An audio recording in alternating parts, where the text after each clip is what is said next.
Yeah, it is me after all.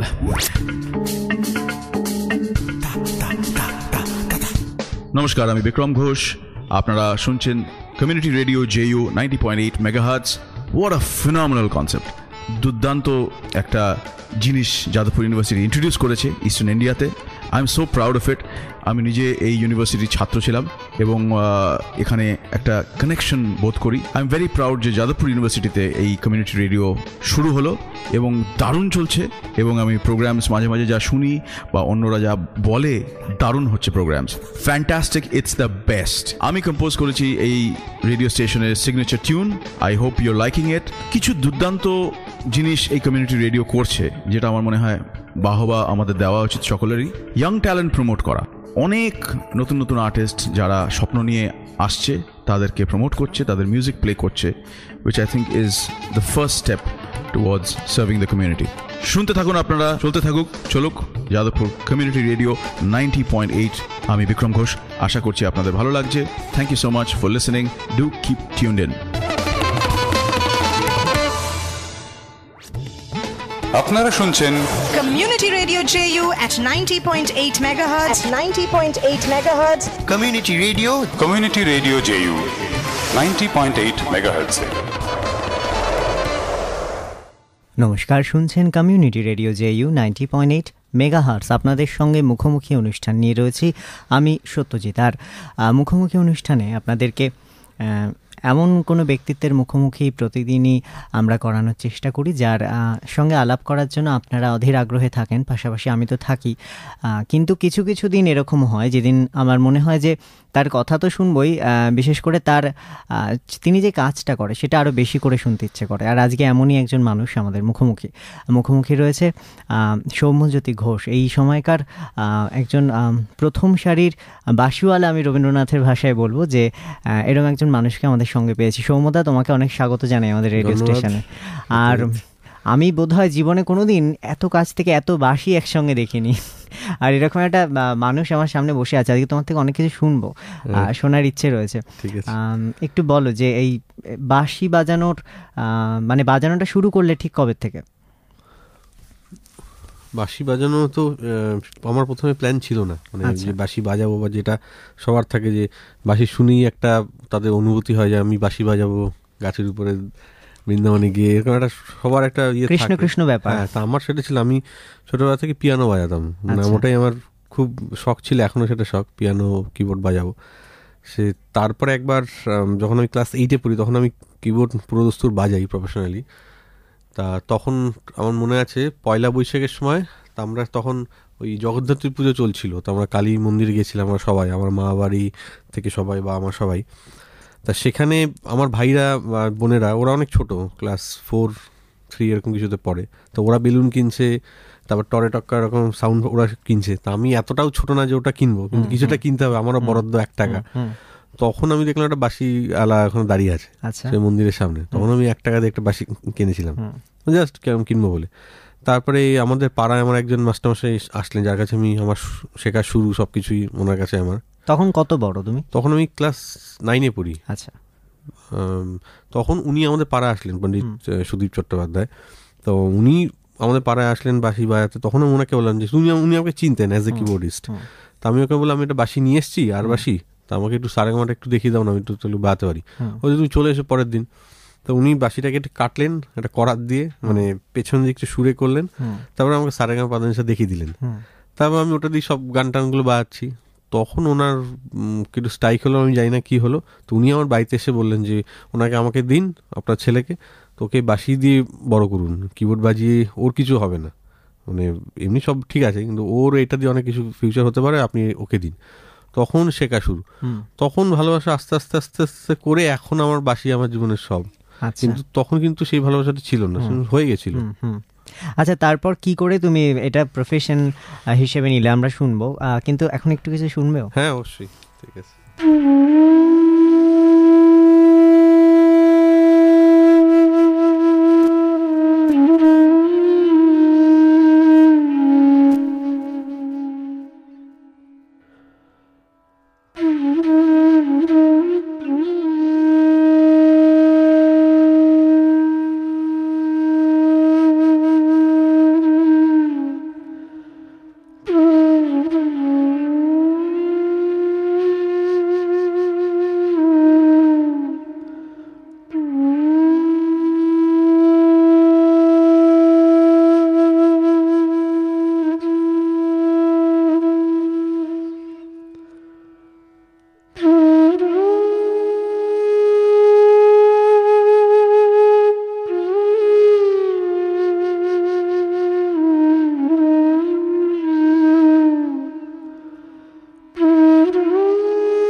আমি কি বলবো ঠিক বুঝতে পারছি না, ঠিক বলা যায় কি আমি তাও জানি না। আমাদের পুরো রেডিও স্টেশনে, পুরো এই বাড়িটার মধ্যে একটা মনে হলো একটা অন্য আবহাওয়া সৃষ্টি হলো। আমি জানতাম আজকে এরকমই কিছু একটা হবে। আমি এর আগে তোমাকে যে কোনো অনুষ্ঠানে দেখেছি অনেক বড় বড় মানুষদের সঙ্গে তুমি বাজাচ্ছ, কিন্তু সব কিছু ছাপিয়ে আমি দেখেছি কেন জানি না সৌম্যজ্যোতির নামটা সবার মুখে থাকে যে কোনো অনুষ্ঠানে। এবং যে কোনো অনুষ্ঠানে আমি যখনই সুযোগ পাই ওর জন্য মানে তোমার সঙ্গে গিয়ে একবার বলি, দাদা আমি কিন্তু তোমার ফ্যান। আমি প্রতিবার একবার করে গিয়ে তোমাকে এটা বলি। আর নিশ্চয়ই আমার সঙ্গে প্রত্যেকে একমত হবেন যারা আজকে আমাদের রেডিও শুনছেন। আর একটু জানি সমুদা যে তারপর কি করে বুঝলে এটাকে পেশা করবে, মানে ঠিক পেশা হয়ে উঠলো কি করে? পেশা মানে তারপরেও ওই সেই খেলার ছলেই চলছিল বাঁশি, এবং আমি এখানে বাজাচ্ছি, রেডিওতে বাজাচ্ছি, টিভিতে বাজাচ্ছি, কিন্তু পেশা করবো সেরকম ঠিক ছিল না। কারণ ততদিনে আমি ততদিন ইঞ্জিনিয়ারিং ভর্তি হয়ে গেছি। আমি ইলেকট্রনিক্সে আমার তা আমি চলছে পড়াশুনো, এবং এবার কলেজেও গান বাজনা চলছে, সব চলছে। এবার ক্যাম্পাসিংও পেয়ে গেলাম, সেখান থেকে চাকরিও করছি। টাটা আমি ইয়েতে ছিলাম, টেলিকমে। তো সে মোটামুটি 6 বছর চাকরি করেছি, কিন্তু যেটা করতে গিয়ে হয়েছে আমি অনেক পাপের ভাগিদারি হয়েছে। আমি অনেক মিথ্যা কথা বলতে হয়েছে যে আমি প্রোগ্রামে যাচ্ছি বোম্বে, এখানে যাচ্ছি, আর লোককে বলছি আমি টাওয়ারের মাথায় উঠে আমি অ্যান্টেনা সরাচ্ছি, সিডিএম জিএসএম এইসব বলতাম লোককে, আর এদিকে আমি ঘুরতাম। কিন্তু কিছু করতে করতে দেখলাম যে যখন আমি কলকাতায় কিছু প্রোগ্রাম করা শুরু করলাম, এবার তারা দেখছে যে আমাকে তো এই ইঞ্জিনিয়ার বলছে আমি কুচবিহারে আছি, দিনহাটা আছি, এদিকে আমি টিভি খুলে দেখতে পাচ্ছি, প্লাস একটা হোর্ডিংয়ে একবার একটা নাম চলে এসেছিল গড়িহাটে। সেইটার পর থেকে লোক খুব জানাজানি হয়ে গেল। তো খুব খারাপ অবস্থা, লোকে বুঝতে পারছে আমি নেই। লাস্ট যেটার জন্য আমাকে ছাড়তে বাধ্য হলো, আমার একটা ইউরোপের ট্যুর পড়লো 3 মাসে, একটা 3টে দেশে পড়লো, সুইজারল্যান্ড, ক্রোয়েশিয়া, জার্মানি, এরকম কিছু একটা ছিল।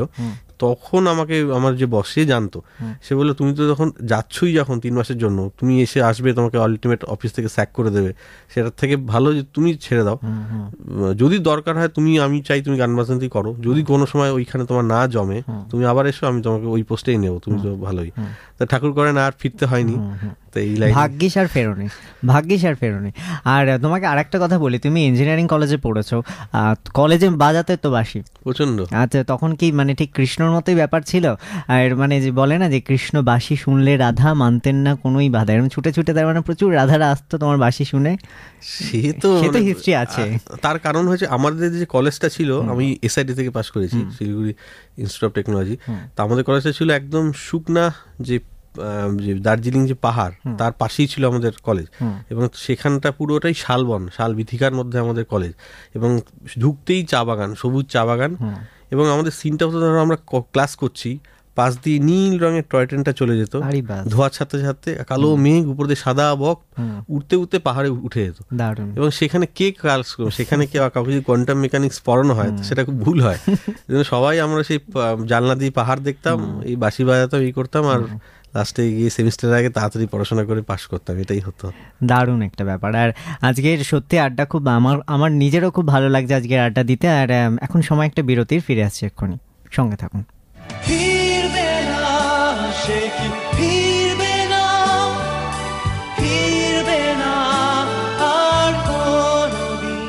হাই, আমরা ক্যাকটাস।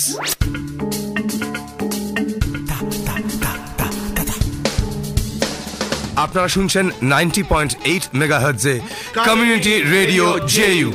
সম্পূর্ণ নন কমার্শিয়ালি যে একটা এফএম স্টেশন চালানো যায় তার একটা অসাধারণ দৃষ্টান্ত হচ্ছে কমিউনিটি রেডিও জেইউ। আর বিশেষ করে এখানে নতুন ট্যালেন্টসদের জন্য মানে দরজা সব সময় খোলা রয়েছে, সেটা শুনেও আমরা খুব খুশি হলাম। আর সম্পূর্ণ নন কমার্শিয়ালি যে একটা এফএম স্টেশন চালানো যায় তার অসাধারণ দৃষ্টান্ত হচ্ছে কমিউনিটি রেডিও জেইউ। বিশেষ করে এখানে প্রচুর নতুন ট্যালেন্টসদের সুযোগ দেওয়া হচ্ছে। প্রায় 200 মতো ব্যান্ড এখানে এসে পারফর্ম করে গেছে, কথা বলে গেছে, আড্ডা মেরে গেছে, সেটা জেনে আমরা খুব খুশি। কাজেই এদের যে মূল ভাবনা, ভয়েস ফর দ্য ভয়েসলেস, সেটার প্রতি ক্যাকটাসের সম্পূর্ণ সমর্থন রইল। তাই আমাদের তরফ থেকে community radio JUK all the best. আপনারা শুনছেন Community Radio JU at 90.8 megahertz. At 90.8 megahertz. Community radio JU 90.8 মেগাহার্টজে।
যেমনটা বলছিলাম আপনাদের ব্রেকে যাওয়ার আগে, সৌম্যজ্যোতিদার সঙ্গে আছি আজকে মুখোমুখি অনুষ্ঠানে। সৌম্যজ্যোতিদা নিয়ে গেছিল তাদের কলেজ লাইফে সেই পাহাড় ঘেরা দার্জিলিং, এবং ব্রেক থেকে ফিরে এলাম ও মনে হলো যেন পাহাড়েই আছি। একটা অসাধারণ আবার একটা কিছু শুনলাম, কি বাজালে একটু বলবে? এটা মূলত পাহাড়ি রাগ। তা পাঞ্জাব যে প্রদেশ আছে, সিন্ধু প্রদেশ, সেই প্রদেশের যে পাহাড়ি, সেটাই সেই পাহাড়ি, এটা টিপিক্যাল সেই পাহাড়ি যেটা আমরা মানালি, কুলু এইসব জায়গায় দেখতে পাই। সেই পাহাড়ি একটা হাওয়া, সেই পাহাড়ি মেঘ, সেই পাহাড়ি তার চাল, সেই পাহাড়িকে আমি তুলে ধরার চেষ্টা করেছি। আচ্ছা আচ্ছা, এই যে এত রকমের বাঁশি রয়েছে, এক একটা বাঁশির ফ্রিকোয়েন্সি বলছিলে এক এক রকম, আর বাঁশি প্র্যাকটিস করতে হয় কি প্রচুর? প্রতিদিনই। প্রতিদিন? মানে কি প্রয়োজন হয় বলো তো? খুব দমের প্রয়োজন হয় না? দম সবারই থাকে। এটা অনেকে ভাবে যে আমি তো, আমার দম কম, তোমার দম বেশি, বা এটা সবাই ভাবে। তা আমি এটা বলতে চাই যে সবার যে লাংসের যে ক্যাপাসিটি, যে সিলিন্ডারটা সবার থাকে লাংসে যেতে, সেটা সবারই মূলত এক। সেটা হয়তো একটা 0.5 বা 0.6 মিলিমিটার কম বেশি, সেটা খুব একটা ম্যাটার করে না। মেনলি যেটা জন্য একটা বাঁশুরি একটা সাধারণ মানুষ থেকে মানে ফুয়ের জন্য আলাদা হয়, সেটা হলো যে তার ক্যাপাসিটি অফ এয়ারটা সে কন্ট্রোল ওয়েতে ছাড়ে। যে আমার কাছে ধরো এতটা ফু আছে, তা আমি সেটাকে কীভাবে অল্প অল্প অল্প করে ছাড়বো। আর যারা সাধারণ মানুষ তারা একবারই ফুটাকে ছেড়ে দেয়, তার ফলে তারা ভাবে তার দম কম, তাদের ফু কম, কিন্তু একদমই না। তা হয়তো আমার থেকে তাদের বেশি দম, কিন্তু আমি হয়তো কন্ট্রোল ওয়েতে ছাড়ছি। তাছাড়া সবাই বাঁশি বাজাতে পারে। এবং আরেকটা বলে রাখি যে যারা অ্যাজমা রুগী আছে, যাদের শ্বাস প্রশ্বাসের কষ্ট আছে, তাদেরকে বলবো অবশ্যই তারা যেন বাঁশি বাজায়। কারণ একজন মহিলা বোম্বেতে আছে, উনি এখন All India Radio staff artist ফ্লুটে, উনি ডাক্তারের কাছে গিয়েছিলেন 45 বছর পর্যন্ত, যে সব ডাক্তার তাকে ফিরিয়ে দিয়েছিল যে না, আপনার অ্যাকিউট অ্যাজমা, আপনাকে পারবো না। তখন ওনাকে একজন বলেছিল যে আপনি যদি একটু বাঁশি বাজান, ট্রাই করুন, আপনার কিন্তু সেরে যেতে পারে। তা উনি সেটাকে, ওনার কথা শুনলেন, উনি তার ফলে বাঁশি বাজালেন এবং তার অ্যাজমা তো সেরেই গেল। তিনি এখন ভালো একজন বিদুষী ওখানকার পণ্ডিত আচ্ছা ভাবে আমি আছেন, বাঁশি বাজান। বেশ একটা ভালো খবর আমরা পেলাম, মানে জানলামও নতুন একটা কথা। আর পাশাপাশি একটু জিজ্ঞেস করে একটু অন্য বিষয়, যে তুমি অনেক অনুষ্ঠান করছো দেশে বিদেশে, অনেক বড় বড় মানুষদের সঙ্গে কাজ করছো, তাদের সঙ্গে নিশ্চয়ই কাজ করা সেরকম কোনো স্মরণীয় মুহূর্ত কিছু একটা আছে যেটা এই মুহূর্তে শেয়ার করতে ইচ্ছা করছে? একটা মানে হঠাৎ করেই যে তুমি বলার সঙ্গে সঙ্গে একটা কথা মনে হলো। তা আমি একবার কুয়েতে প্রোগ্রাম করেছিলাম। তা আমি বিক্রম হাজরার সাথে প্রোগ্রাম করেছিলাম সেখানে। তা আমরা ওখানে সব এসেছিলেন কুয়েতি, যারা লোকাল কুয়েতি, প্লাস কিছু আমেরিকান কনসালেটে কিছু জন, সবাই এরকম এসেছিলেন। ইন্ডিয়ান খুব কম ছিলেন, মানে পেছনের সারিতে হয়তো গোনা 15, তাছাড়া টোটাল মানে ভরা ছিল বাইরের। তা সেখানে আমরা শেষ গান করেছিলাম। আমরা করতে করতে করতে শেষ গানে আমরা আগুনের পরশমণি করেছিলাম। এবং আগুনের পরশমণি করার সাথে সাথে আমি বুঝলাম ওরা কী বুঝলো, ওদের টর্চ লাইট বার করে সে মাথার উপর ঘোরাচ্ছে, মানে আমরা দেখতে পাচ্ছি অনেকগুলো প্রদীপ জ্বলছে। আমরা বুঝেই পেলাম যে কেউ কি বলে রেখেছিল কিনা যে আমরা এই গান করবো, এবং আমাদের নিজেদেরই ঠিক ছিল না যে আগুনের পরশমণি গানটা করব। তো হঠাৎ করে আমরা তো মানে সে গানটা শেষ হলো, আমরা জিজ্ঞেস করলাম ওরা যে কী মনে হলো। বলছে ওদেরও মনে হলো যে কিছু যেন একটা প্রার্থনার সঙ্গীত, এবং সেটার মধ্যে প্রদীপ ল্যাম্প কিছু একটা ব্যাপার থাকে। সেখানে আমি বলবো সেটা যত না আমাদের সার্থকতা, সেখানে বলবো রবীন্দ্রনাথের সার্থকতা সবার উপরে, যে উনি কি সুর করলেন বা কি কথা বললেন, যে যারা কুয়েতি, যারা কোনো রকম সম্পর্কই নেই আমাদের ল্যাঙ্গুয়েজের সঙ্গে, তারা বুঝে গিয়ে টর্চ লাইট জ্বালিয়ে মাথার উপর ঘোরাচ্ছে, ওটা আমার খুব স্মরণীয় লেগেছিল। আচ্ছা, রবীন্দ্রনাথের কথা যখন হলো, একটা রবীন্দ্রসঙ্গীত কিছু শুনি। হ্যাঁ অবশ্যই।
আর আমাদের সময় প্রায় শেষ, এটা আজকে বলতে খুব কষ্ট হচ্ছে। আর আরও শোনার ইচ্ছে আছে এবং আশা করছি তোমাকে আবারও পাবো আমাদের মধ্যে। তোমাকে যেতে যেতে একটা প্রশ্ন করব যে সোলো ফ্লুটের কি ভবিষ্যৎ রয়েছে বলে তুমি মনে করো, বা তোমাকে আমরা আরও কীভাবে পাচ্ছি সেটা যদি একটু বলো। দেখো, সোলো ফ্লুট তো ভবিষ্যৎ থেকে বড় কথা, সোলো ফ্লুট একদম অতীত থেকেই চলছে। প্রথমে যখন কিছুই ছিল না তখন সোলো ফ্লুট চলতো। তা একজন ভদ্রলোক বাজাতেন সোলো ফ্লুট, তার বাঁশি থেকেই গান বাজনার উৎপত্তি হলো, তার বাঁশি থেকেই প্রেম তৈরি হলো, তার বাঁশি থেকেই ঋতু তৈরি হলো, এবং তার বাঁশির জন্যই লোকে পাগল। সে হলেন ভগবান কৃষ্ণ। এবং সোলো ফ্লুটের ভবিষ্যৎ আমার চিন্তা না করলেও চলবে, কারণ সোলো ফ্লুট বৃন্দাবন থেকে সারা পৃথিবীতে বাজছে। তা গোবিন্দজি বাজিয়ে চলেছেন। এবং আমার যেটা মনে হয় যে মানে সবার কাছে একটাই মানে প্রার্থনা বা একটাই কথা, যে বাঁশি বাজানো বা সঙ্গীতের আগে তার ভজন আগে করা উচিত। কেন বাঁশি আমরা যেটা বাজাই, আমরা নকল করে বাজাই গোবিন্দজিকে, শ্রীকৃষ্ণকে আমরা নকল করে বাজাই, এবং আমরাও বাজাই না। যেটা সত্যি কথা যদি বলি সেটা হলে আমরা জাস্ট একটা ইনস্ট্রুমেন্ট, যে আমরা হাতে বাঁশিটাকে ধরি এবং হাতে বাঁশি ধরার পরে তাকে আমরা তার পায়ে নিজেকে অর্পণ করি যে এবার ঠাকুর তুমি আমাকে দিয়ে বাজিয়ে নাও। বাঁশি আমরা কেউই বাজাই না, বাঁশি বাজায় উনি। আমরা জাস্ট ওনাকে অর্পণ করে দিই যে আমি একটা ইনস্ট্রুমেন্ট, আমি তোমার পায়ে নিজেকে অর্পণ করলাম, এবার তুমি আমাকে দিয়ে বাঁশি বাজিয়ে নাও। বিশ্বাস করো, এটা ওর জন্যই বাঁশি বাজে। যে মানুষের কানে যে ভালো লাগাটা তৈরি হয়, সেটা বাঁশির শব্দ তারা যুগ যুগ ধরে শুনে চলেছে সেই শ্রীকৃষ্ণের কাছে। সেই ভালো লাগাটাই যদি কেউ পৌঁছে দেয় তাহলে সেটা ওনার ক্রেডিট। যদি সেটা না পৌঁছাতে পারে তাহলে হয়তো আমার কোনো ইনস্ট্রুমেন্টের মধ্যে গন্ডগোল ছিল, যে আমার তাকে আমি হয়তো ডেডিকেট করে বাজাতে পারিনি। এটাই। আর তোমাকে আর কিভাবে পাচ্ছে একটু বলো, মানে আর কি কাজে নতুন করে তোমাকে পাচ্ছে? নতুন করে চলছে আসলে সব কিছু কাজ চলছে। রিসেন্টলি যে একটা সিরিয়াল চলছে শ্রীকৃষ্ণ, সেটার বাঁশিরও আমি বাজাচ্ছি। সেটা আমার খুব ভাগ্য, ঠাকুরের কৃপা। এমনি তো যা যা হয় সব কিছু, যেমন পটল কুমার গানওয়ালা, চোখের বালি, এখানকার যা যা সিনেমা চলে সবগুলোই বাজাচ্ছে, সেটা তো চলেই। কিন্তু আমার শ্রীকৃষ্ণের বাঁশি বাজাতে আমার খুব, কেন আমি ওনার দাস, বেশ, তা ওনার বাঁশি বাজাতে তো আমার খুব ভালো লাগছে। আচ্ছা দাদা, আজকে আমরা মানে যেতে হচ্ছে, আমাদের শেষ করতে হচ্ছে, আর তোমাকে আবারও পাবো এইটুকু আশা রাখছি আমাদের মধ্যে। আর যেতে যেতে আমরা কিছু শুনবো তোমার থেকে। আর আপনাদের কেমন লাগলো আপনারা তো জানাবেন, ফোন করুন 24146060 এই নাম্বারে, মেল করুন radiojeu@gmail.com, ফেসবুকে আসুন www.facebook.com/radiojeu। আর সৌম্যজ্যোতি দাকে আবারও পাচ্ছি আমাদের মধ্যে, এই আশা রেখে আজকে ধন্যবাদ। তোমার সঙ্গে কথা বলে খুব ভালো লাগলো। আর আবারও পাচ্ছি তোমাকে, বারবার করে এটাই বলছি। ঠিক আছে, আজকে ঠিক মন ভরলো না আসলে, আরো অনেক কিছু শুনতে চাই।